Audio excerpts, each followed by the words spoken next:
Si je vous demande de me citer un véhicule emblématique de la Seconde Guerre mondiale, je suis sûr que vous allez tout de suite penser à la Jeep.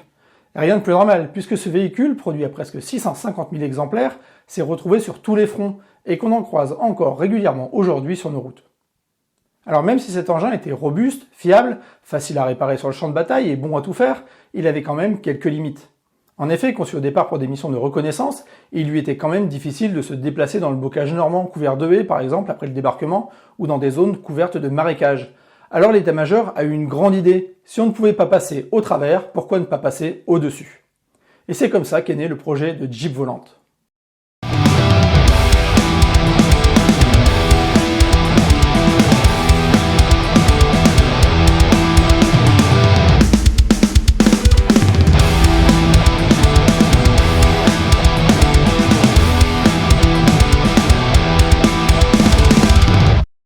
En 1957, donc, le Pentagone lance le projet TRFJ pour Transportation Research Flying Jeep. Le cahier des charges était simple, avoir à nouveau un véhicule de reconnaissance et d'appui léger, facile à mettre en œuvre par n'importe quel soldat, capable de se déplacer à basse altitude au-dessus de tout type de terrain, tout en restant sous la couverture radar des ennemis. Il devait aussi pouvoir voler à au moins 80 km/h et soit emporter jusqu'à 450 kg de charge utile, soit être armé d'une mitrailleuse de calibre 12,7 montée sur affût ou d'un lance-roquette anti-char mis en œuvre par 2 soldats. 4 constructeurs vont donc répondre à l'appel d'offres du Pentagone.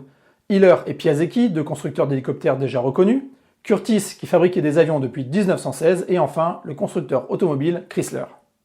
Le premier projet dont je vais vous parler donc est celui de Hiller. Ce fabricant d'hélicoptères avait déjà participé, quelques années plus tôt, au projet de plateforme volante en présentant le VZ-1 Pawnee. Et même si ce projet a vite été abandonné par l'armée, c'est Hiller qui avait pourtant proposé le proto le plus abouti.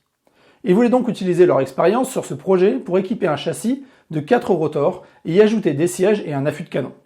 Les ingénieurs de Hiller étaient tellement sûrs de la réussite de leur engin qu'ils ont même proposé au Pentagone de développer leur prototype sur leur fonds propre.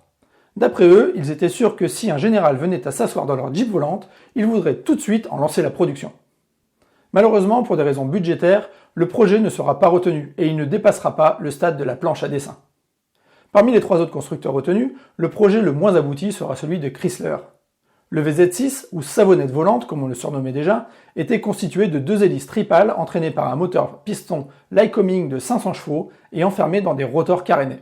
L'effet de souffle devait être amélioré par l'ajout d'une jupe souple en caoutchouc à la base des carénages, un peu comme sur un aéroglisseur, et des ailettes mobiles situées au-dessus et en dessous des rotors devaient permettre le contrôle d'attitude de l'appareil. Pourtant, lors de ses premiers essais captifs, début 1959, l'appareil s'est révélé être particulièrement instable et surtout sous-motorisé pour faire face à son poids de plus d'1 tonne. Mais c'est son premier vol libre qui mettra fin définitivement à sa carrière. Ce jour-là, l'appareil s'est tout simplement retourné, et si le pilote n'a été que légèrement blessé, l'appareil, lui, a été complètement mis hors service. L'armée décidera donc de ne pas aller plus loin et d'arrêter les frais avec Chrysler, et les 2 prototypes construits seront mis à la casse dès 1960. Le second prototype qui obtiendra un financement sera le VZ-7 de Curtiss, et c'est sûrement celui qui nous paraîtra le plus moderne, puisqu'il ressemble à un de nos drones grand public actuels, mais en beaucoup plus grand. Son architecture est composée d'un long châssis poutre, équipé de 2 rotors bipales de chaque côté. Pour équilibrer le tout, le siège du pilote est installé tout à l'avant, puis on retrouve derrière lui les réservoirs d'huile et de carburant, et enfin une turbine turboméca Artust qui développait 425 chevaux. Comme chez Chrysler, il était prévu au départ de caréner les hélices, mais au vu du faible gain de poussée en comparaison de la hausse de poids, les ingénieurs ont préféré les démonter pour alléger l'engin. Il était contrôlé grâce à la modulation de poussée sur chacune de ces hélices, mais aussi grâce à un aileron mobile en queue qui déviait la poussée des gaz d'échappement de la turbine. Alors pendant les essais, l'engin s'est montré extrêmement stable et facile à prendre en main, mais malgré tout, il n'atteindra jamais les standards exigés dans le cahier des charges. Il ne dépassera jamais la vitesse de 50 km/h en pointe et ne pourra emporter que 250 kg de charge utile, pilote et carburant compris. On est très loin du flying truck, le camion volant comme on l'appelait, et des 450 kg d'emport prévus au cahier des charges. Il sera lui aussi retiré du projet Air Jeep en 1960, et un des 2 exemplaires fabriqués fait aujourd'hui partie de la collection de l'US Army Aviation Museum à Fort Rucker, en Alabama. Enfin, le dernier prototype, celui de Piasecki, est celui qui connaîtra le plus de développement, puisqu'il aura même droit à plusieurs versions. Alors comme le VZ6 de Chrysler, le VZ8 est composé de 2 rotors carénés, entre lesquels se trouvent le pilote et ses passagers. Il effectuera son premier vol test en 1958, en étant motorisé par 2 moteurs à piston Lycoming de 180 chevaux. D'abord appelé Skycar, puis Air Jeep, c'est ce jour-là qu'il gagnera officieusement son surnom de la part d'un général qui assistait à la démonstration, le Flying Carpet, le tapis volant. En 1959, il est remotorisé par une turbine turboméca Artust de 425 chevaux comme le VZ7, et il est prêté à la Navy qui veut également l'évaluer. Pour le navaliser, ils vont donc lui ajouter 2 gros boudins flotteurs pour lui permettre de se poser sur l'eau, et pour l'occasion, il sera rebaptisé Sea Jeep. Après sa période de test, il est renvoyé à l'US Army, qui remplacera sa turbine turboméca par une turbine Garrett plus légère et plus puissante, puisqu'elle développera 550 chevaux. Au début des années 60, alors que ses 2 concurrents avaient jeté l'éponge, Piasecki lance son deuxième prototype, logiquement appelé Air Jeep 2. Il subira donc de nombreuses modifications pour le rendre plus performant et plus manœuvrable.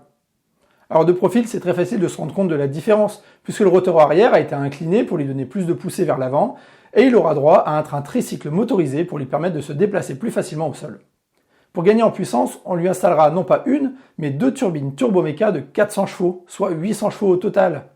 Et il lui fallait bien ça puisqu'il pouvait emmener 3 passagers, en plus de son pilote et de son opérateur armement, qui avaient la chance, eux, de posséder chacun un siège éjectable. Et même si le cahier des charges ne demandait qu'une capacité de vol à très basse altitude, avec une telle cavalerie, la Air Jeep 2 a réussi à atteindre l'altitude respectable de 900 mètres tout en restant stable.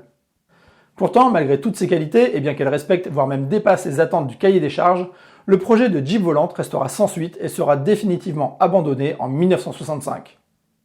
L'US Army estimera que ce genre de véhicule n'était finalement pas viable sur un champ de bataille moderne, car il était trop bruyant, n'offrait pas assez d'autonomie et surtout offrait une cible trop facile face à un armement air-sol, même basique, sans pouvoir se défendre efficacement. En pleine guerre du Vietnam, elle préférera donc orienter ses moyens au développement d'hélicoptères de combat tels que le Bell AH-1 Cobra, qui, comme par hasard, fera son premier vol quelques semaines après l'abandon du projet Air Jeep. Alors bien sûr, les hélicoptères ont largement gagné la bataille, puisqu'aucun autre projet de Jeep volante n'a jamais refait surface.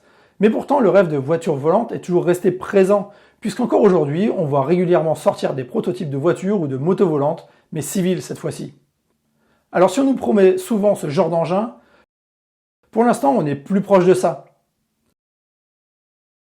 Alors bien sûr, je caricature un peu, mais je pense quand même qu'on n'est pas encore prêt à voir ce genre de machine volante se poser devant chez nous et aller se garer dans notre garage. Voilà, c'est tout pour aujourd'hui. J'espère que cette vidéo sur les Jeep volantes vous aura plu. Vous aurez peut-être ici appris quelque chose. Si c'est le cas, n'hésitez pas à mettre un petit pouce, ça fait toujours plaisir. Quant à nous, on se retrouve bientôt, j'espère, pour une prochaine vidéo qui parlera encore et toujours d'auto et d'aéro. Tchuss!